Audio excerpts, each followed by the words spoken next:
Most people don't picture Ellen White as a matchmaker.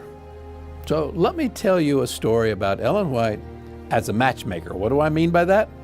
Trying to get an Adventist young man or an Adventist man with an Adventist woman for marriage. So here's the story. And where did I get the story? I got it from the lady herself. So it's about as genuine as I can tell you. The background of the story is that Ellen White's third son, W.C. White, married a lady named Mary Kelsey. And from that marriage, there were two granddaughters, Ella and Mabel. Tragically, Mary contracted tuberculosis in Europe while Ellen White was in Switzerland and Europe in the 1880s.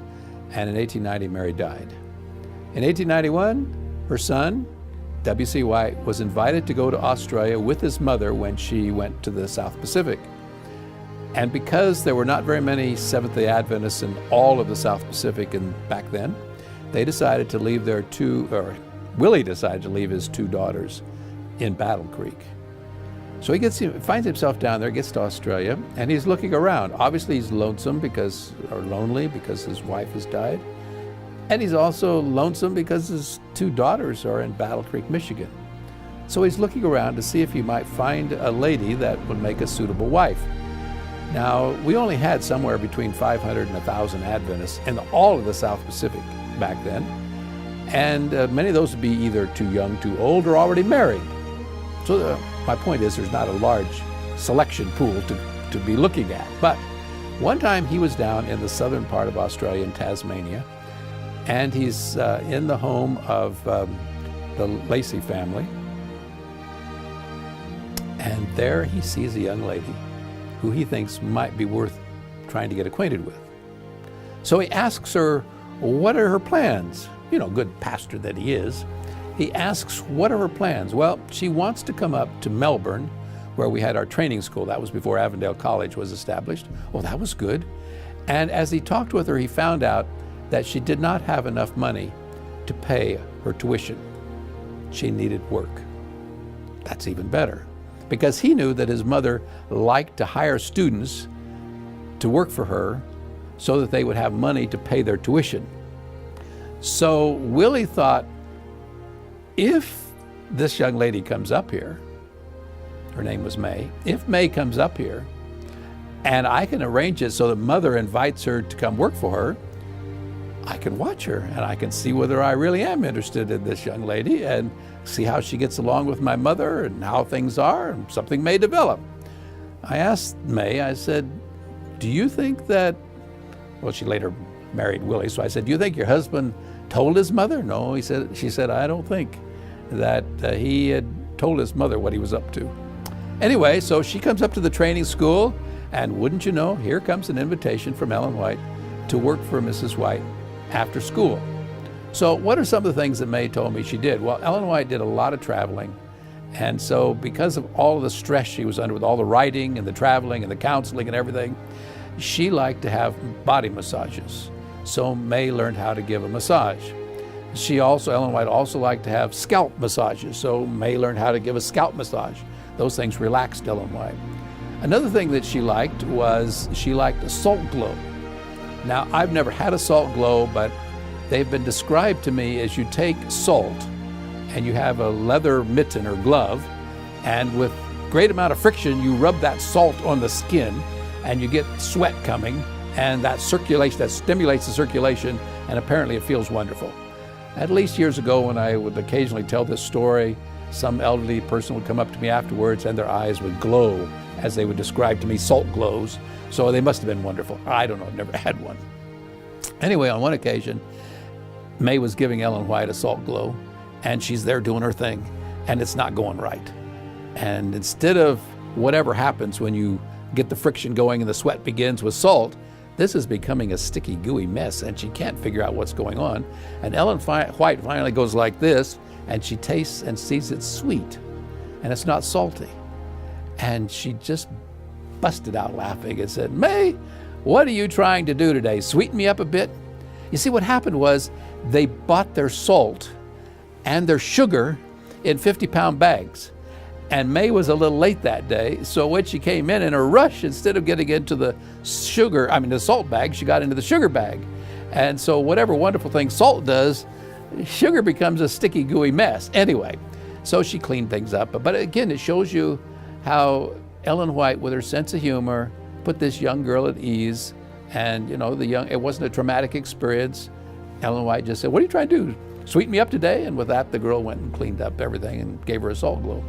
Anyway, after some period of time, one night just before Willie White was leaving for an extended trip, he was going by ship to New Zealand, and I don't remember where all she said. Anyway, he was going to be gone for a couple of months. Why, he called her out on the veranda or the porch of the house and began to talk with her. Now remember, he's a good minister, so he's got to be philosophical about this. So he begins to talk with her about what her plans are in life. And she said, "Well, I would like to become a matron," or today we would say a dean of women in one of our schools. "Oh, that's very good." And he talks to her about that. And pretty soon he starts talking to her about, "How would you like to be a matron in a family?" Now, she, of course, knew he had these two daughters that were in Battle Creek, Michigan. And she said to me, "I realized he was proposing marriage." Now, she had never thought about marrying him.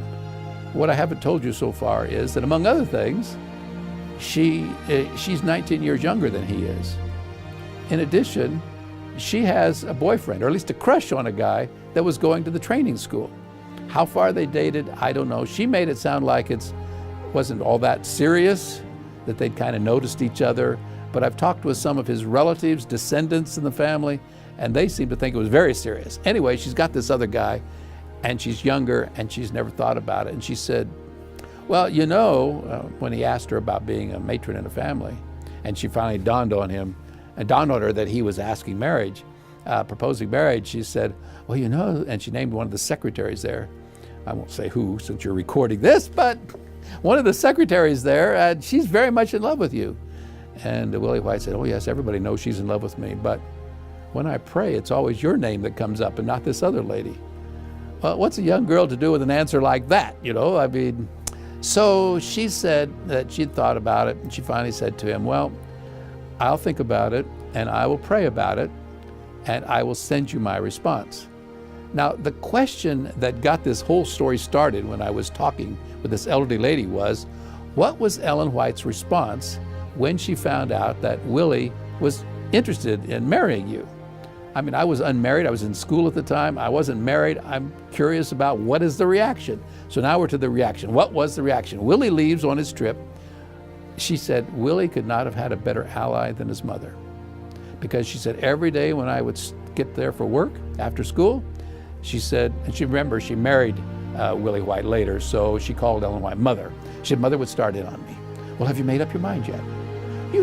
Willie would make a wonderful husband.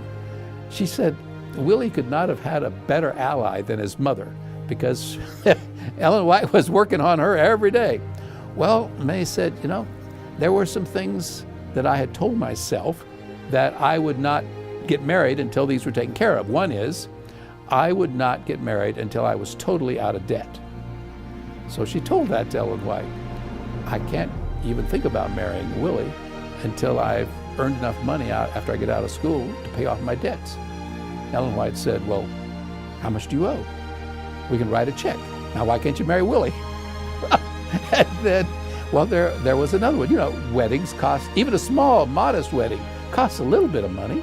Ellen White said, well, that's no problem. I have a seamstress. And if you know anything about Ellen White, while she was in Australia, she used to buy whole bolts of fabric so that she could give cloth to women there on the campus and that went to the church so they could make up dresses if they didn't have anything nice to wear for Sabbath. So she said to her, we got plenty of cloth here. We can make up any dresses you need, and I have a seamstress. So why can't you marry Willie? Ellen White was not going to take no for an answer. She apparently had also fallen for this young girl. And so then there was this other fellow whose name was Arthur Corral. Ellen White couldn't help much with Arthur Corral. That was something that May was going to have to sort out. Well, May told me, she said, I thought about it and I prayed about it. And I did think it would be a real honor to be a member in Ellen White's family. She said, I also had noticed what a kind man Willie White was, a gentleman. And I decided that any man that was that kind and gentle would make a good husband and a good father to any children that we might have, because I just watched how he interacted with people, how he interacted with his mother. And so she said eventually I wrote and accepted his proposal of marriage. And they were married sometime later at her father's house down in Tasmania, where Willie had first seen her. Ellen White had the prayer, I think she said. Anyway, a year later or so, along came twin grandsons. Ellen White, according to May, was ecstatic. They were born, I think she said, about 10 o'clock at night. She was ecstatic because she only had girls from the first marriage. And I realized that politically correct now, we don't worry about things quite as much back then, but Ellen White back in the 1890s, she wanted boys because she wanted the White name carried on. And that was very important to her. Now she had these two little grandsons. And she was there in the room that night, and I don't know if Willie and May didn't know they were going to have twins, or so didn't have two names or what, I don't know.